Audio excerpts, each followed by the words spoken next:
As we, of course, would be celebrating the Lord's Supper, it is actually an ordinance that God has given to us as Christians para maisip natin ang Panginoong Jesucristo at maalala natin ang Kanyang ginawa para sa atin. And it's our way of looking to Him and His work of redemption. So for this afternoon, we'll be dealing with a familiar passage in Hebrews chapter 12, verse number 2. Hebrews chapter 12, verse number 2, where it says, "Looking unto Jesus, the author and finisher of our faith, who for the joy that was set before him endured the cross, despising the shame, and is set down at the right hand of the throne of God." We'll look at each phrase, but our title would be centered on the middle part, the joy of the Lord as He endured the cross. Ang kasiyahan ng Panginoon nung binata niya ang krus. Let's pray. We praise you, Lord God, for you alone deserve all glory, honor, and worship. Maraming salamat sapagkat patuloy kayong kumikilos sa buhay ng inyong mga anak. And what a wonderful thing to hear what you have done and what you are continually doing in the life of our Sister Gia. And we pray, Lord, na mag-encourage ito sa amin to continue to seek you, to continue to pray for our loved ones and friends, to continue to share your word, because you're truly the one revealing yourself to people. And guide us even in our short study upang ang aming pagtanaw ay matuon muli sa inyo. Tulungan niyo, Panginoon, na kayo maging sentro ng aming pagsambang ito, ng aming pag-aalala, at kayo din ng aming kasiyahan sa inyong ginawa. Thank you so much. Glorify thy name. For the Lord Jesus' name we pray. Amen. Ang talata kung binasa natin ay napakahalagang paalala. Lalo po sa lahat sa atin. Dahil alam naman natin, napakaraming kumukuha ng ating atensyon sa mundong ito. Yung salitang looking literally means looking off from all other things. Ito daw yung deliberate na paglayo ng tingin sa ibang mga bagay. Why? For the purpose of focusing or gazing upon Him. Kaya siguro nakuha nung Amplified Bible yung pinaka-main point of the verse when it says, looking away from all that will distract us and focusing our eyes on Jesus. At totoo naman, di ba? Napakahirap mag-focus sa Panginoon kung napakaraming bagay ang umaagaw ng ating atensyon at mas mahalaga pa kaysa sa Kanya. And so that's a very, very good reminder for us. For us to be able to understand this term better, ito ang sinulat ni Albert Barnes regarding this passage. Ano ba dapat ang ating tingnan at paano natin titingnan ng Panginoon? Sabi niya, we are to look to His holy life, to His patience and perseverance in trials, to what He endured in order to obtain the crown, and to His final success and triumph. Sa Filipino, dapat nating tingnan ang Kanyang banal na pamumuhay, ang Kanyang pagtsatsaga at pagtitiis sa mga pagsubok, ang Kanyang mga pinagdaanan upang makamtan ang korona at ang Kanyang huling pagtatagumpay. Kaya dyan pumapasok ang pangangailangan na palagi tayong bumabalik sa kasulatan, palagi tayong nagkakaroon ng panahon para mas makilala ang Panginoon, para lumalim yung ating pagkakilala at pagkamangha sa Kanya. At magagawa lang natin yan sa pamamagitan ng pananampalataya sa Kanya. Pag hindi daw natin ginawa yun, maraming mga bagay ang aagaw ng ating puso at ng ating atensyon na mas papahalagahan natin. So in other words, this must be a constant thing in the life of a Christian. Ito yung bagay na dapat natural at normal na ginagawa ng Kristiyano. Palagi tayong sa Kanya nakatingin at palagi tayong natututo sa ating Panginoong Jesucristo. Now, isang magandang halimbawa na ibinigay sa Scriptures, and even way back in the Old Testament, ay patungkol kay Moses. Alam niyo ba kung paano ginamit ng Panginoon si Moses as a prophet of God and as a leader of the nation of Israel. Pero bago dumating yun, meron kailangang ipaunawa sa kanya ang Diyos. At yun ang sinasabi sa Hebrews chapter 11, verses 24 hanggang 26. Anong sabi doon? By faith, Moses, when he became of age, refused to be called the son of Pharaoh's daughter, choosing rather to suffer affliction with the people of God than to enjoy the passing pleasures of sin. Notice, there is indeed pleasure in sin. Masaya ang magkasala. Kung hindi masaya yan, walang gagawa ng kasalanan. May kasiyahan siya, pero tandaan nyo, pangsamantala lang. Pagkatapos mong magawa yung kasalanan, mapapalitan niya ng guilt, and then, yung paglayo sa Diyos. Pero ang tanong, bakit maiisip niya na talikuran yung kanyang napakagandang posisyon sa Egypt? He was supposed to be next in line to the throne. Diba? Siya yung kinikilala na anak ng prinsesa. So natural, siya na yung susunod. Ba't niya tinalikuran yun, especially being in a very powerful kingdom, only to endure suffering with the people of God? Ang sagot, nasa verse 26. Anong kanyang nakita at pinahalagaan? Sabi doon, esteeming the reproach of Christ greater riches than the treasures in Egypt, for he looked to the reward. Imagine, in his limited knowledge, even at that time, nakita niya na mas mahalaga ang Diyos at ang plano ng Diyos kaysa anumang pwedeng ipagkaloob ng mundo. Naunawaan niya yun. Kaya tinalikuran niya. At sabi doon, even if it meant being reproached for the sake of God. At somehow, meron siyang pagkakilala sa pagdating na Messiah. Tandaan nyo, later on, sasabihin naman ni Moses, in his old age, merong ipapadalang Diyos na propeta na tulad ko, referring to the Messiah. Siya ang pakinggan nyo. Pero at this stage, may alam na siya sa pagdating ng Messiah. At alam niya, hindi magiging madali ang pagsunod dahil ito ay pagtalikod sa lahat. But he was willing to suffer for it. Why? Because there was a greater reward.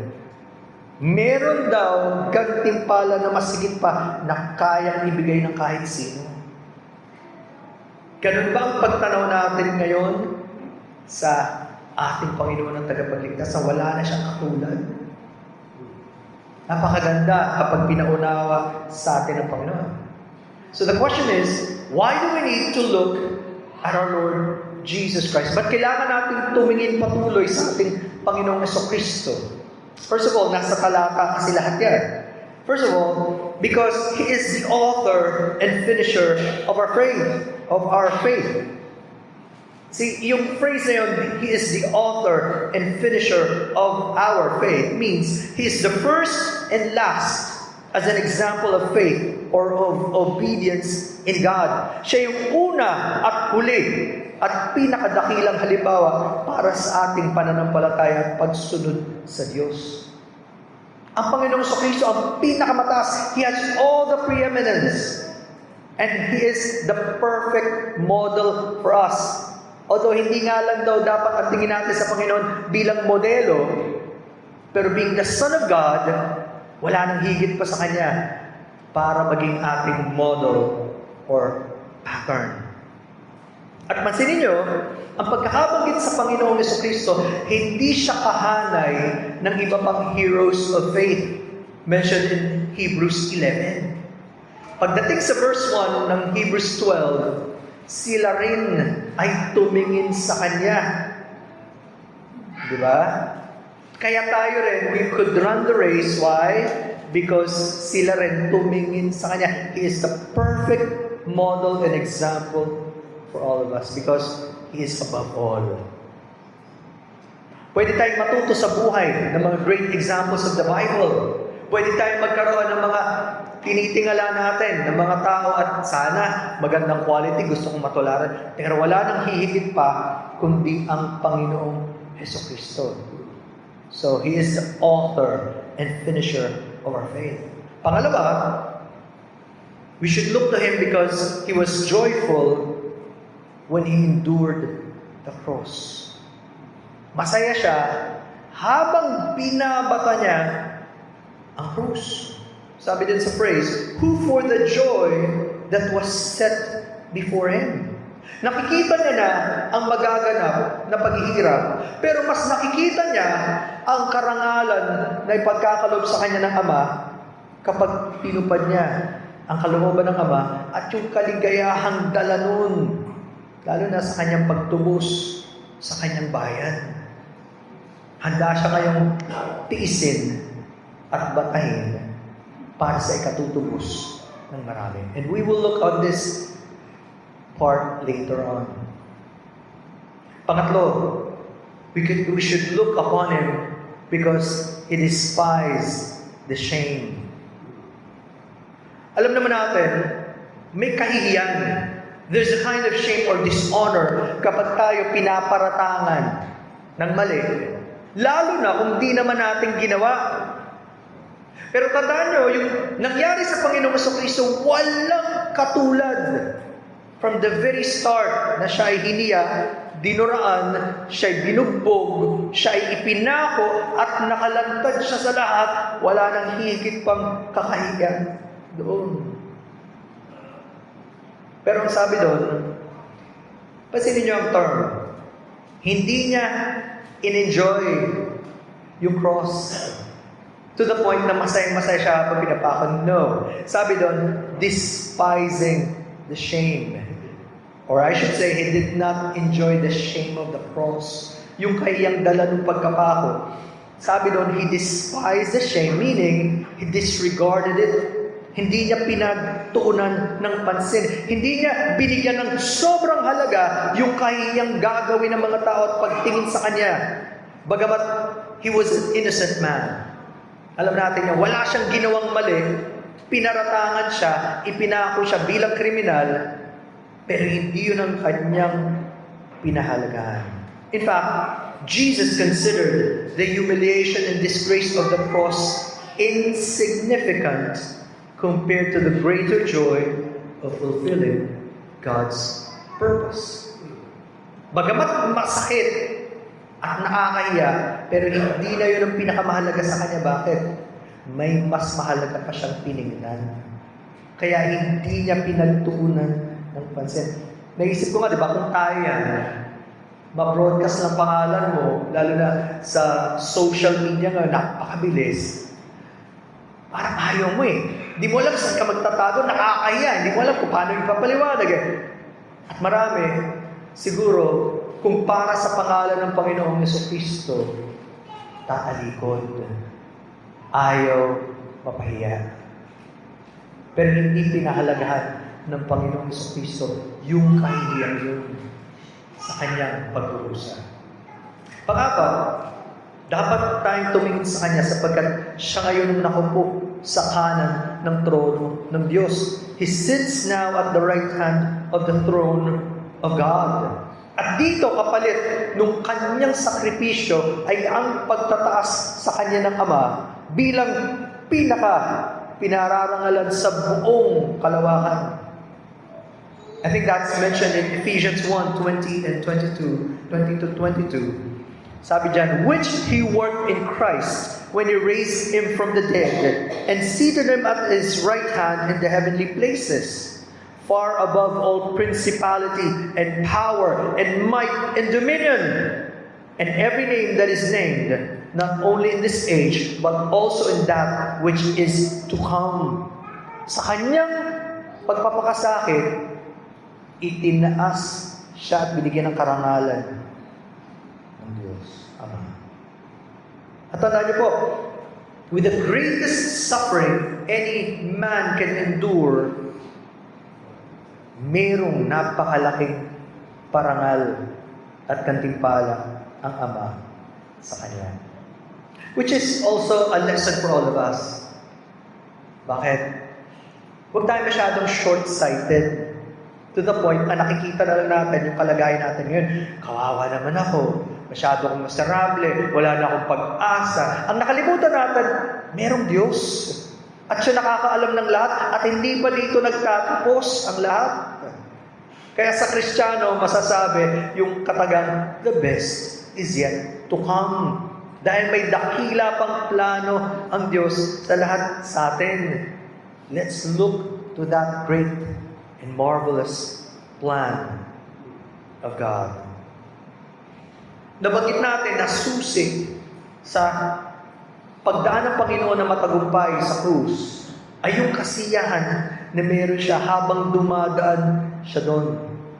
Muli yung phrase dun sa Hebrews 12:2, who for the joy that was set before Him endured the cross. Inisip ko nga, paano ka magiging masaya habang alam mo na masakit yung iyong dadaanan?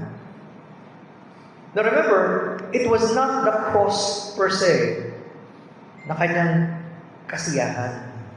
In fact, alam nyo rin, bago dumating yung kanyang pagpapako in the Garden of Gethsemane, nanalangin ng Panginoon sa Kristo in Luke 22:42, sabi niya, Father, if it is your will, take this cup away from me. Nevertheless, not my will, but yours be done. Kung pwedeng tanggalin, alam niyang masakit, mahirap. Pero isinupo niya na ang kanyang kalooban sa kalooban ng kanyang Ama. At yun ang nagbigay sa kanya ng kasiyahan. Knowing that everything is in the hands of His Father. He remained joyful in the midst of His great trial. So pag hinimay pa natin yan, ano ba yung mga key motivations of our Lord Jesus Christ so that He became joyful in the midst of suffering? So that even the suffering would seem insignificant compared to what will happen.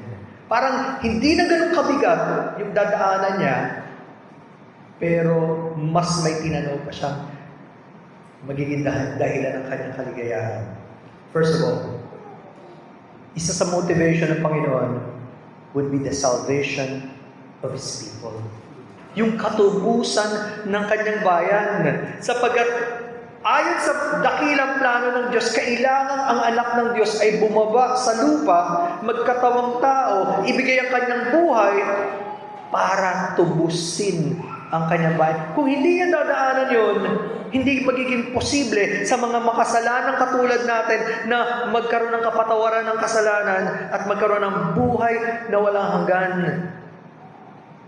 Simula pa sa panahon ng Old Testament, hanggang sa panahon natin, hanggang sa susunod pa, laksa-laksa mga taon, napakarami na magkakaroon ng biyaya ng kaligtasan. Iyon ang kanyang nakikita. Matthew 26:28, binabanggit niya habang siya rin ay nagsasabi sa kanila patungkol sa lingapunan, sabi niya, for this is my blood of the new covenant, which is shed for many, for the remission or forgiveness of sins. Habang ibubuhos ang kanyang dugo, it will be for the remission or forgiveness of many. Marami ang mapapatawad. Kaya wala na siguro pinakamasaya kapag kasama ka dun sa alam mong tinubos ako ng Panginoon. Hindi dahil lang nag-assume ka, pero dahil pinanghawakan mo yung kanyang pangako at nagtiwala kang siyang iyong Panginoon at tagapagligtas. Kailangan isettle ng Diyos sa puso natin yan. Or else, wala kang katiyakan ng kaligtasan kung hindi siya ang tunay na tutubos sa iyong kasalanan.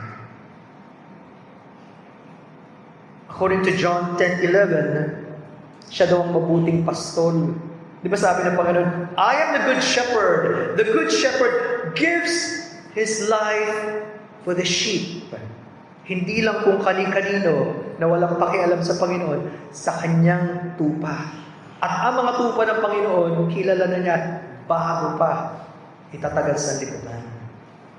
Ang sarap na makasama doon. Kasama ka ba doon? Tupa ng Panginoon.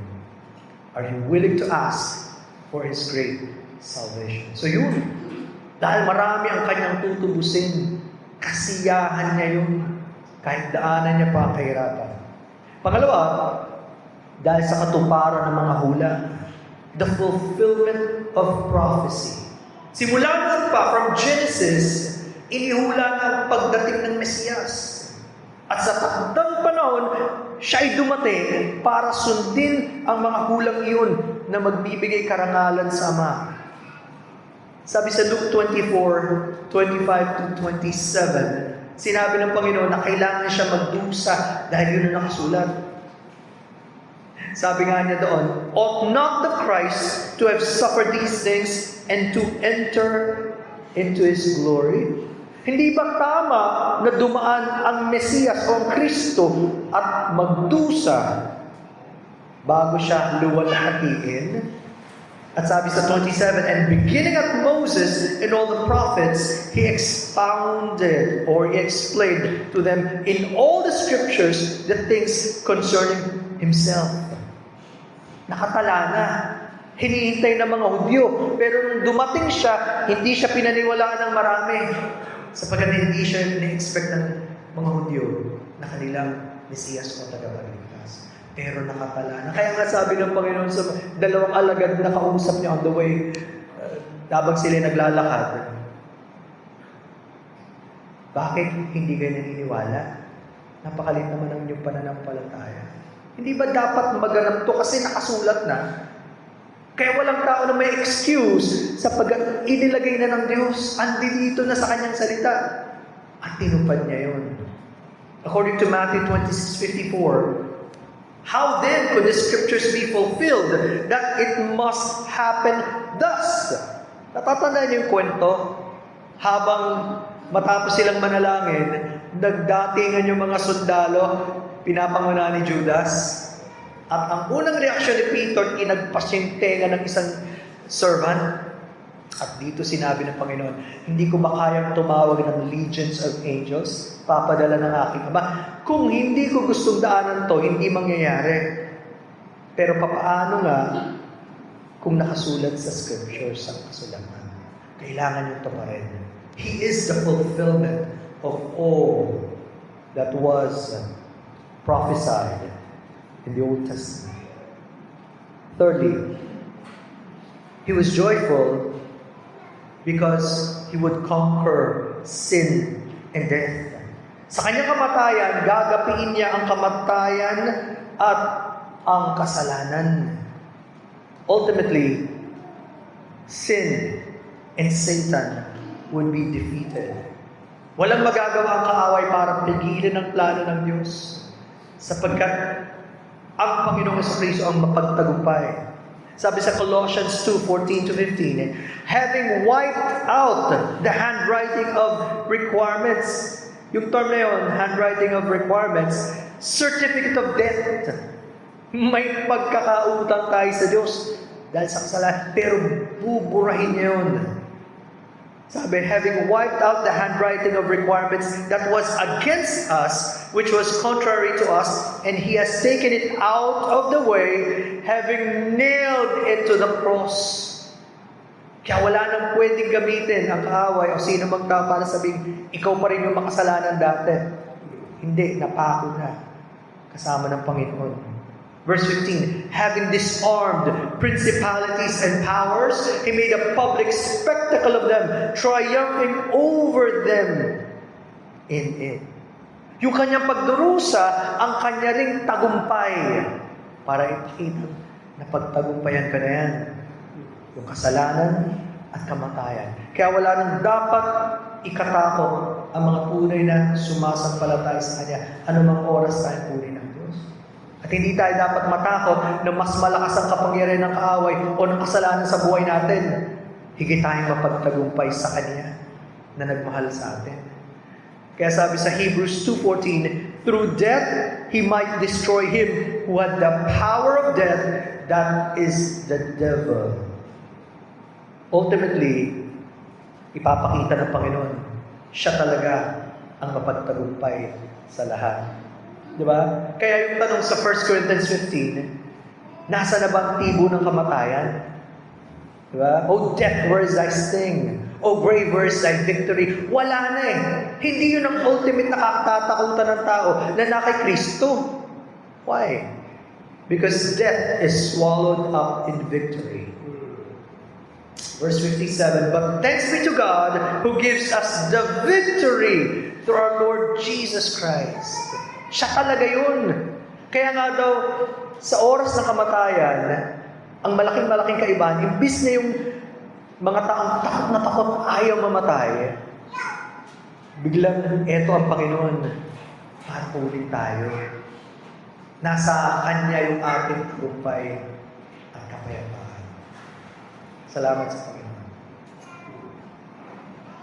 Naging masaya ang Panginoon sa Kanyang pagdurusa sapagkat sa pamamagitan ng ipinakita niya ang Kanyang pag-ibig sa Diyos Ama at sa Kanyang bayan, sa Kanyang mga tutubusin. Because of His love for God and for others. Ito daw yung ultimate expression ng pag-ibig ng anak sa kanyang ama.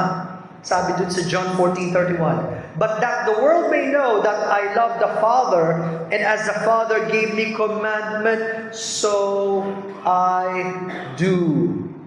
Yung kanyang pagsunod sa utos ng kanyang ama was the expression of His great love to His Father. At ganun din para sa atin yan. When we are willing to obey God, yun ang expression ng ating pag-ibig sa Kanya. At ganun din, in the physical sense, yung mga anak, kapag hanggang sumunod sa magulang, that's also an expression of our love to them. Pinakita naman niya ang kanyang pag-ibig sa kanyang mga tinubos. Sabi niya in John 15:13, greater love has no one than this, that the one lays down his life for his friends. Tandaan nyo, dahil sa kasalanan, kaaway tayo ng Diyos. Pero dahil sa tinubos tayo ng Panginoon, hindi na tayo kaaway ng Diyos, kaibigan na tayo ng Diyos. In fact, nagiging anak tayo ng Diyos. So remember, the humiliation and suffering resulted in His showing of His love to the Father and His love for His people. Pinagsama ang dalawang katotohanan ito sa Ephesians 5:2. Sipin nyo, Ephesians 5:2. Ang encouragement sa atin as Christians. And walk in love as Christ also has loved us and given Himself for us, an offering and a sacrifice to God for a sweet-smelling aroma. Ang kanyang sakripisyo ay para sa ating katubusan, pero hindi lang yun. It was a sweet-smelling aroma for the Father. Tinanggap ng Ama. Magkasama yun. Napakaganda at napakasarap ng ginawa ng Panginoon. And then we mentioned earlier, dahil sa kanyang ginawa, itinaas siya ng Ama sa pinakamataas na kalagayan. And I think Philippians 2:8-11 would describe that to us in detail. Sabi doon, and being found in appearance as a man, He humbled Himself, became obedient to the point of death, even to the death of the cross. Hindi lang siya basta naging tao, naging alipin siya hanggang sa kamatayan. Pero sabi sa 9, therefore, God also has highly exalted Him and given Him the name which is above every name, that at the name of Jesus, every knee should bow, of those in heaven and those on earth and of those under the earth, and that every tongue should confess that Jesus Christ is Lord to the glory of God the Father. Salamat sa ginawa ng Panginoong Kristo. Kaya alam niyo, kahit sa langit, walang ibang theme na pinag-uusapan kundi ang kalwalatian ng Diyos Ama at ang ginawa ng kordero ng Diyos. Isipin niyo, napakaraming ando doon para magpuri sa Diyos. At ang isang theme, sabi sa Revelation 5, 11 and 12, "Then I looked and I heard the voice of many angels around the throne, the living creatures and the elders. The number of them was 10,000 times 10,000 and thousands of thousands." Ano kanilang sinasabi? Saying with a loud voice, "Worthy is the Lamb who was slain to receive power and riches and wisdom and strength and honor and glory and blessing." Masarap mapunta sa presensya ng Diyos sa langit. Pero first and foremost, it would not be about us. It would be about Him. At kung masaya tayong nasa presensya niya, masaya din kapag andun yung ating mga mahal sa buhay, yung ating mga kaibigan na nasabihan natin ng Ebanghelyo. We will all worship Him who deserves the honor and the glory. Kaya, yun ang napakasarap na magaganap sa atin pagdating natin sa presensya ng Diyos sa Kanyang kalan sa langit. Dahil sa ginawa ng Panginoong Kristo, ngayon, laksa-laksa ang mga pwedeng magpuri sa Kanya at makakasama ng Diyos para sambahin siya sa walang hanggan. So, I think the application for all of us, kung ang Panginoong Kristo ay nagalak sa pagdaan niya sa pinakamabigat na pagsubok sa Kanyang buhay sa mundo, at yun ang Kanyang pagpapakasakit at pag-aalay ng Kanyang buhay.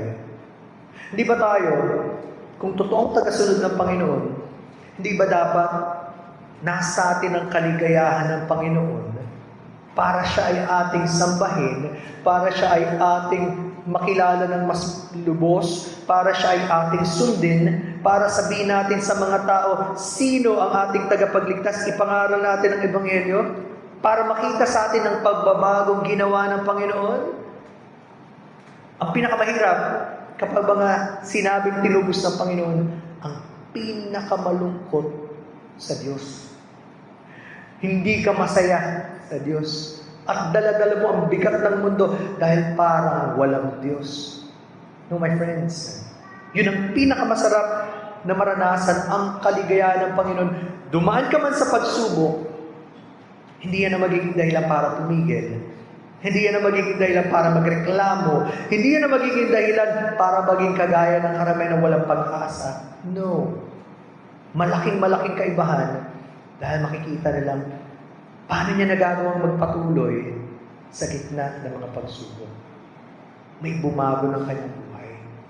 At doon lalong makikita ang kapangyarihan ng Diyos sa ating buhay sa panahon ng ating kailangan. Just like what He said to the Apostle Paul. And I remember the verse that I preached in PBC. It was about Philippians 2:16, and I will end with this verse. And in Philippians 2:16, ang reminder ni Apostle Paul, holding forth the word of life, that I may rejoice in the day of Christ, that I have not run in vain, neither labored in vain. Habang nagpapatuloy tayo sa Ebanghelyo ng Panginoon, habang ang Panginoong Jesucristo ang nakikita sa buhay natin, pwede tayong maging masaya hanggang sa panahong kunin tayo ng Panginoon at makasama natin siya. At doon natin masasabi, hindi naging sayang yung ating pagtakbo, hindi naging sayang yung ating ginawa para sa Panginoon. My friends and brethren, let us constantly look to our great Savior so we can run the race well. May the Lord bless us with this word.